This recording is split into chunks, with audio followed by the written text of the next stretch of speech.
Bueno, vamos a continuar con el tema de Kant, haciendo referencia a esa cuarta pregunta, que es la comparación del autor, en este caso de Kant, con otro filósofo de la época contemporánea. Bueno, como ya sabéis, nosotros comparamos todos los autores que vamos viendo en selectividad con Nietzsche. Bueno, en este sentido, lo primero que hay que decir es que Nietzsche es un pensador, como ya sabemos, del siglo XIX y que es completamente diferente a Kant. Bueno, esta comparación la vamos a realizar en diferentes planos filosóficos, en diferentes aspectos, y en primer lugar vamos a tratarlo desde el punto de vista de la epistemología, es decir, de la teoría del conocimiento. Bueno, Kant, como ya hemos estudiado, tuvo una repercusión muy grande, impresionante, en cuanto al tema de la teoría del conocimiento, en cuanto al tema de la epistemología, por esas, digamos, revolucionarias teorías que hacían recaer el peso del conocimiento ya no en el objeto, sino en el sujeto. Es decir, para nosotros poder tener una ciencia, como estuvimos viendo, se necesitaban dos cosas. Primero, se necesitaba una experiencia, es decir, unos datos formados, unos datos obtenidos a través de la sensibilidad, pero también, y esto es lo importante, Kant hablaba de unas estructuras mentales, de unas categorías, donde se conformaban todos esos, todas esas experiencias, todos esos principios que venían de fuera, ¿no? Bueno, esto era lo que Kant denominaba juicios, ¿verdad?, sintéticos y a priori que conformaban la ciencia. Este tipo de juicios sintéticos y a priori dotaban a la ciencia de esa universalidad y de esa objetividad, como estuvimos viendo, ¿verdad?, en su momento. Bueno, Nietzsche es completamente opuesto a este tipo de idea. Es decir, la ciencia no es para Nietzsche objetiva. El carácter de la ciencia para Nietzsche es simplemente de utilidad, pero no se puede lograr la objetividad, puesto que para Nietzsche tal cosa no existe. Nosotros simplemente hacemos ciencia, bueno, pues porque nos conviene para desarrollar la práctica de nuestra vida, pero ni mucho menos, piensa Nietzsche, vamos a llegar a esa objetividad que pretende la teoría kantiana. La ciencia, dice Nietzsche, no explica las cosas realmente. Lo que hace la ciencia es que, bueno, con eso podemos manipular los objetos, con eso podemos manipular el universo y, efectivamente, bueno, pues Nietzsche está de acuerdo que sí lo necesitamos para vivir, pero que esa pretensión de objetividad, esa pretensión de universalidad, esa pretensión de verdad que intenta Kant, bueno, pues no es real. La ciencia, por lo tanto, bueno, pues la necesitamos, dice Nietzsche, para vivir, pero la vida es mucho más que la objetividad científica, es decir, la vida, piensa Nietzsche, con esas frases suyas aforísticas, ¿verdad? Dice, la vida no es un argumento, es decir, simplemente porque digamos que la ciencia de Newton o la ciencia X nos va a decir cómo es objetivo el mundo, bueno, esto no nos va a valer en nuestra vida, piensa Nietzsche.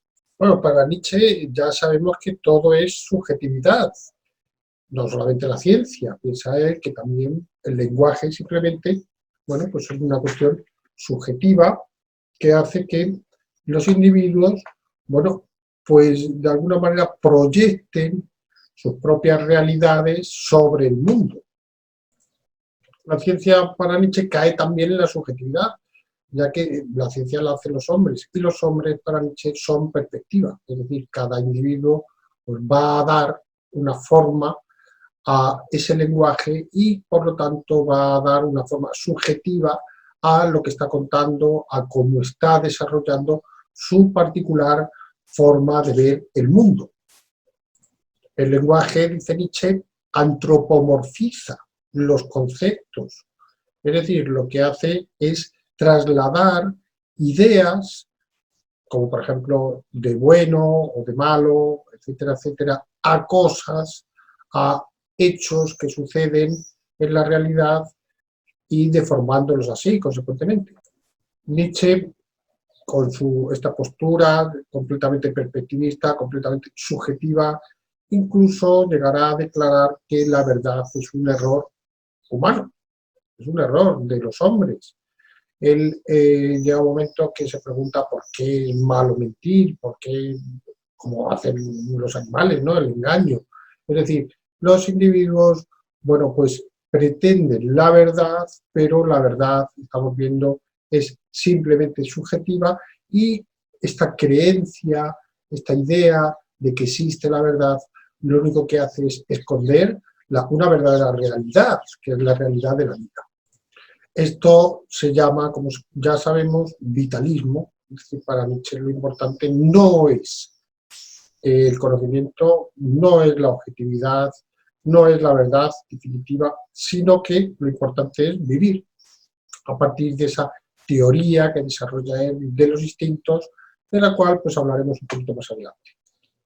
Bien, en cuanto a la metafísica, para Kant, como ya sabemos, la metafísica no es una ciencia, ya que no cumple lo que él denomina las condiciones materiales. Es decir, lo que falta aquí ya no son las categorías, no son el entendimiento a priori, sino lo que falta es la experiencia.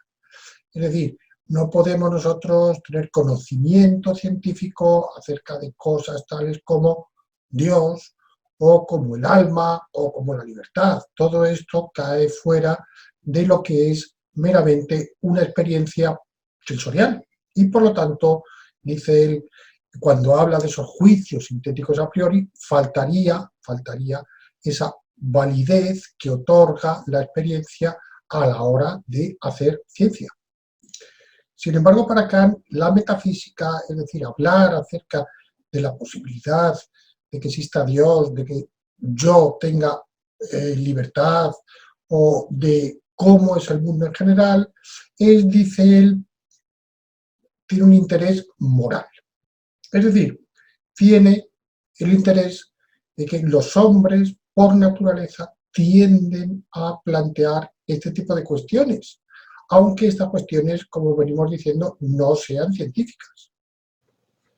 Bien, Nietzsche dirá que precisamente es ese interés moral del cual habla Kant el que hace falsa la metafísica. El hombre crea estas ilusiones mentales, crea la ilusión de Dios, crea la ilusión de que tenemos un alma o de que tenemos libertad para precisamente hacer más llevadera su vida y sentirse así acogido bajo un manto de mentiras, como si fuera un niño. ¿Verdad? Si en vez de desafiar la incredulidad y el escepticismo no es más que una manifestación del deseo pueril de que lo sea. El deseo de estar en manos de Dios no es la verdad. Es el deseo de un niño de estar siempre pegado al pezón. Bueno, en cuanto a la antropología, para Kant, el hombre es por una parte fenómeno y por otra parte noúmeno. Bueno, en cuanto fenómeno, es decir, en cuanto un objeto físico, como puede ser una piedra, puede ser un gato, un león, etcétera, etcétera, el hombre está determinado por su animalidad, podríamos decir por sus instintos. Sin embargo, en cuanto que persona libre, que persona consciente, que persona racional, el hombre, dice Kant, puede también estar determinado por su personalidad y por su humanidad. Esto, dice Kant, es lo propio del hecho moral. En cuanto que fenómeno, en cuanto que animal, el hombre podríamos decir que es insociable, que es egoísta, es decir, que es un animal. En tanto que las otras dos cuestiones, es decir, el hombre como ser social y el hombre en cuanto a personalidad, es, dice Kant, un ser que puede aspirar a la eticidad, es decir, puede ser ético y puede ser también social. Bueno, Nietzsche, en cuanto al tema de la antropología, él negará esta realidad que intenta plantear Kant, es decir, esta realidad nouménica, esta realidad de que el hombre es un ser libre, de que el hombre tiende con la razón a la sociabilidad, etcétera, etcétera. Nietzsche habla directamente de que el hombre es, bueno, pues una, digamos, una cuerda tendida entre el animal, dice él, y el superhombre. Zaratustra. Un joven profeta que con su sabiduría, valentía y veracidad decide iluminar a la gente. Quiero hablarles del superhombre. El hombre no es más que algo que debe ser superado. ¿Qué has hecho para sobreponerte al hombre? ¿Qué es el simio para el hombre? El hazme reír. Un motivo de vergüenza. Exactamente lo que será el hombre para el superhombre. La gente se negó a comprender sus palabras. Y el profeta, al darse cuenta de que había llegado antes de tiempo, regresó a su soledad. Y yo, como Zaratustra,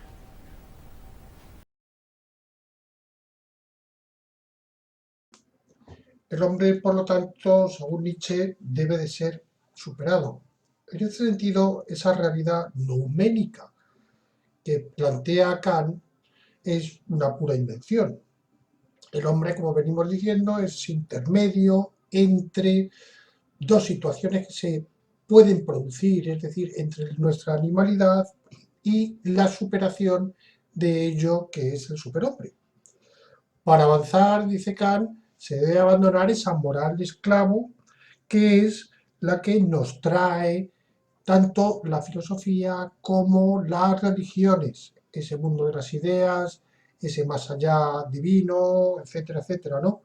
Bien, esta concepción dualista del mundo debe de ser, según Nietzsche, eliminada y obtener así lo que él denomina la muerte de Dios. Hay que eliminar ese concepto del más allá, hay que eliminar a Dios, hay que, en definitiva, matar a Dios. ¿verdad?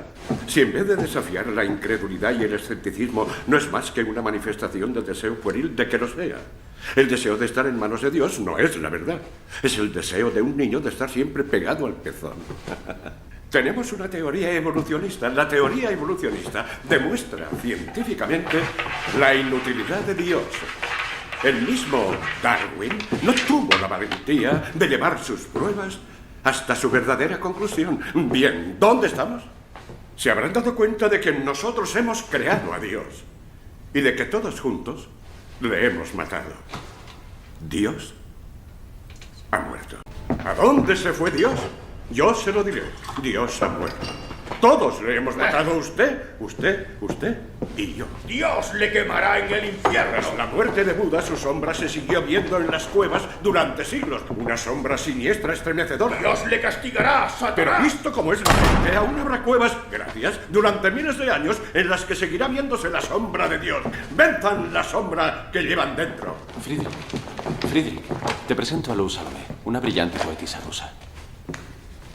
Una conferencia fascinante para tan pocos oídos.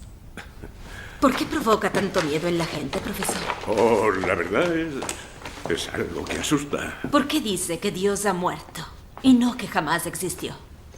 ¿Usted qué opina? Que Dios dejó de ser una fuerza reconocida en la vida de la gente. Una interpretación interesante. Pero si Dios ha muerto, entonces todo está permitido. No hay moral ni reglas. Sin Dios, ¿quién organiza nuestra sociedad? ¿Cuál es la alternativa a su propuesta sin Dios? ¿De qué estrellas hemos venido a parar aquí, usted y yo? Auf Wiedersehen. Bueno, en cuanto a la ética kantiana, esta se caracteriza por carecer de contenido, por ser una ética, como venimos diciendo, formal. Es decir, Kant no te va a decir exactamente lo que tienes que hacer, sino que simplemente lo que plantea es utiliza tu razón para saber en cada caso cómo debe de obrar, siempre teniendo esa máxima que habíamos visto, que era tratar a los individuos siempre como un fin y no como un medio. Es una ética, por lo tanto, racional del deber. Bueno, esto para Nietzsche supone una farsa, pues dirá que ese deber es en realidad esa idea del bien que ya vimos con Platón. Es decir, hay un mundo más allá, que es el que te impone de alguna manera lo que tú tienes que hacer más acá. Eso es, para Nietzsche, un engaño. Bien, vamos a terminar este punto hablando de política. Es decir, vamos a comparar a Kant con Nietzsche en la cuestión política. Y entonces lo que tenemos que decir es, lo primero, que para Kant su ideal político es lo que se denomina republicanismo. Ese sistema que asegura la representatividad del pueblo y también esa separación de poderes entre el poder ejecutivo, legislativo, judicial, idea que viene ya, como sabemos, de Montesquieu, que en separación de poderes con la que se asegure a los ciudadanos la libertad. Por lo tanto, todos los individuos, dice Kant, dependen de las legislaciones y tienen como principio base la igualdad. Desechará cualquier forma de despotismo, ya sea despotismo monárquico, despotismo ilustrado, rechazará también lo que él considera el despotismo de la democracia, despotismo del pueblo, dice, o cualquier otro sistema en el que el gobierno posea pues, todos los poderes y cree y ejecute leyes a su conveniencia, a su antojo. Bueno, Nietzsche, que en cuestión política es contrario totalmente a cualquier idea casi de formación social, desechará rotundamente esta forma de sistema, ya que Nietzsche estaba en contra profundamente, entre otras cosas, ¿verdad?, de la igualdad y del socialismo.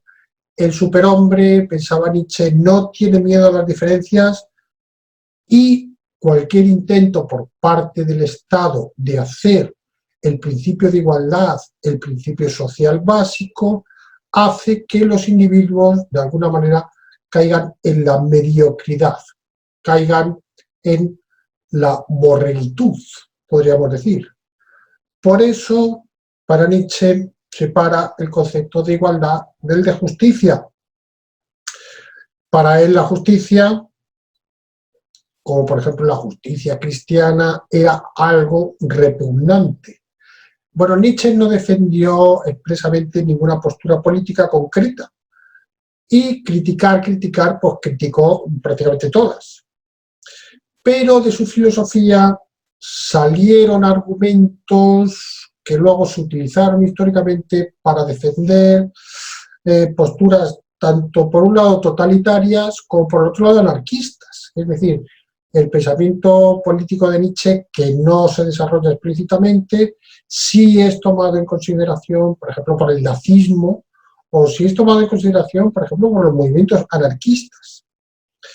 Bueno, esto, hasta aquí, la comparación en materia de la política, por lo que se refiere a estos dos autores, y en general la comparación tanto, como hemos visto, ¿verdad?, desde el punto de vista epistemológico, metafísico, ético y, por último, político. Bueno, espero que os haya gustado. Un saludito, adiós.